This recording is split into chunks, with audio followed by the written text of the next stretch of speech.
you're only using the text tool in xTool Studio to type a name and hit engrave, you're missing one of the most useful parts of the software.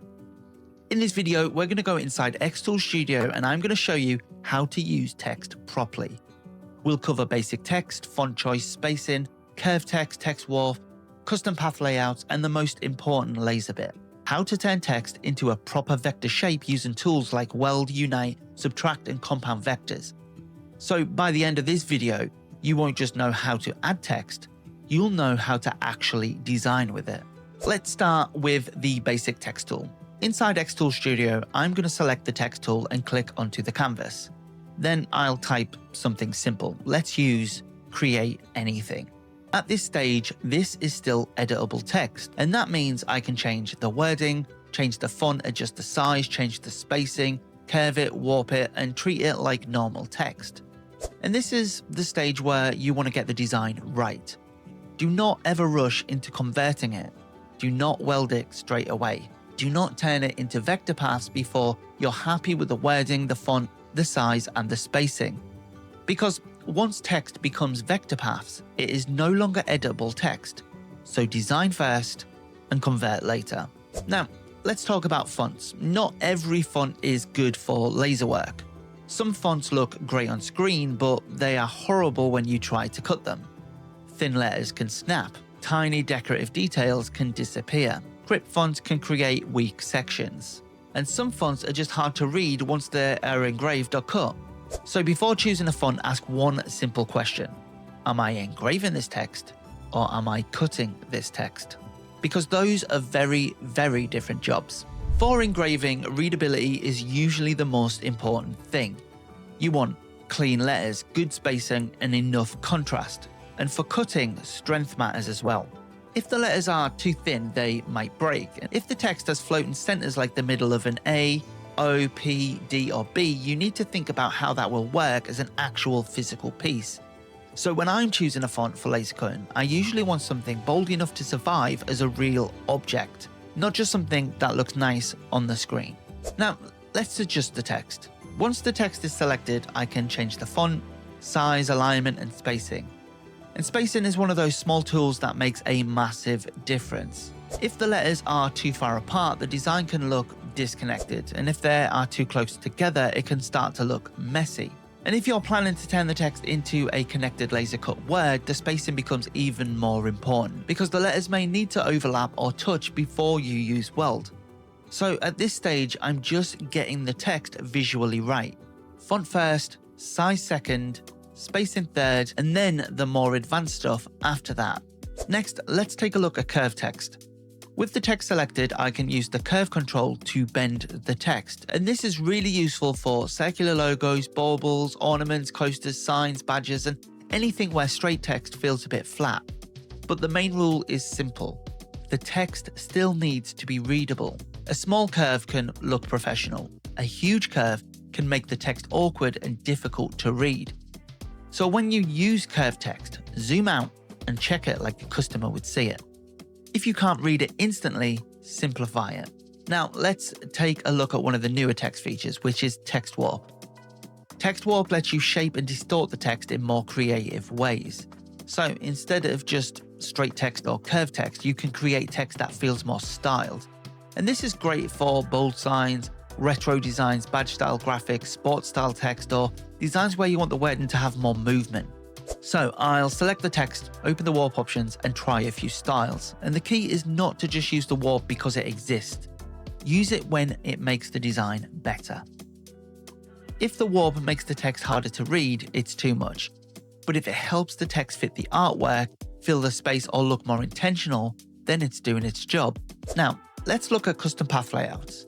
Most people would probably describe this as text on a path. And the idea here is that your text can follow a custom line or shape. So instead of only using a basic curve, you can make the text follow the layout you actually want. For example, I create or select a curved path and then apply the text so it follows that path.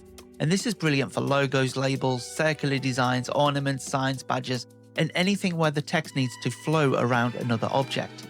But again, watch the spacing. When text follows a tight path, the letters can bunch up. So if it starts to look crowded, use a simpler font, increase the spacing, or use a softer curve. Readable first, fancy second.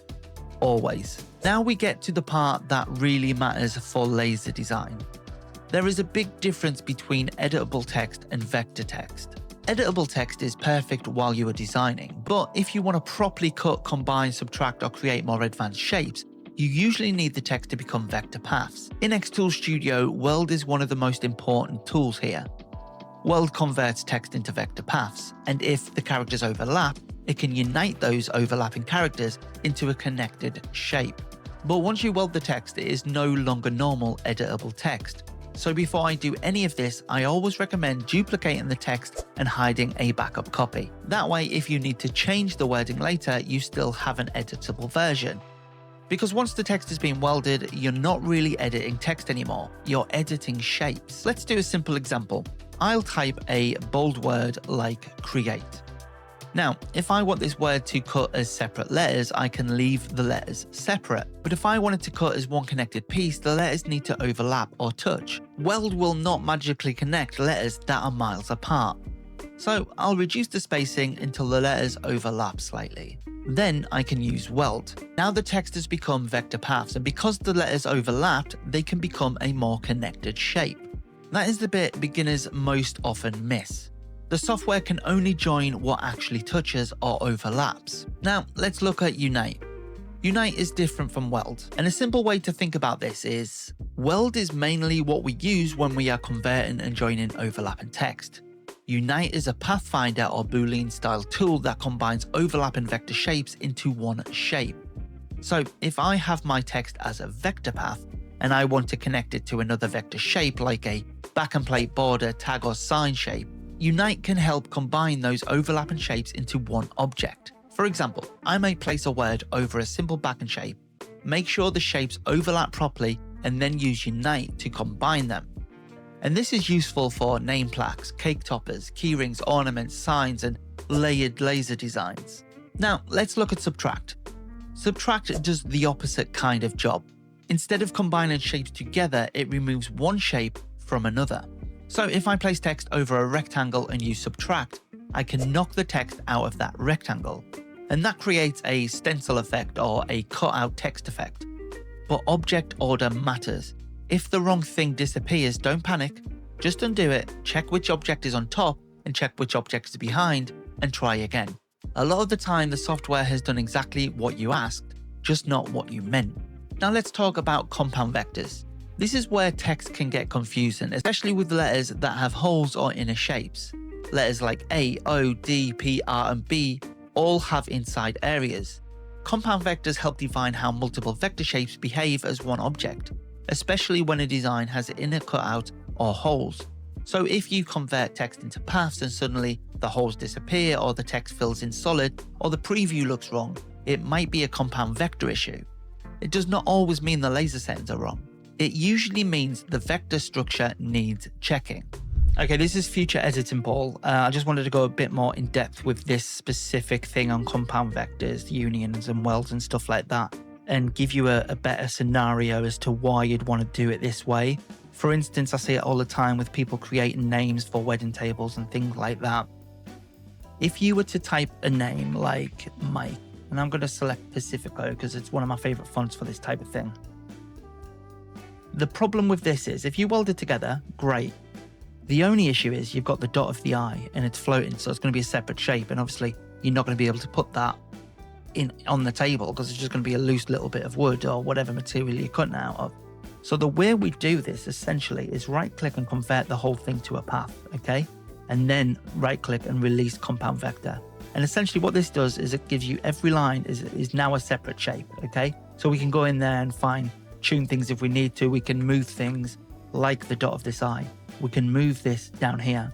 And now if we select the dot and the eye and then go up here and select union, it's going to join those together. Now, if we just right click this now and try and combine all of this, it's going to remove the innards of the K and the E. So we don't want that.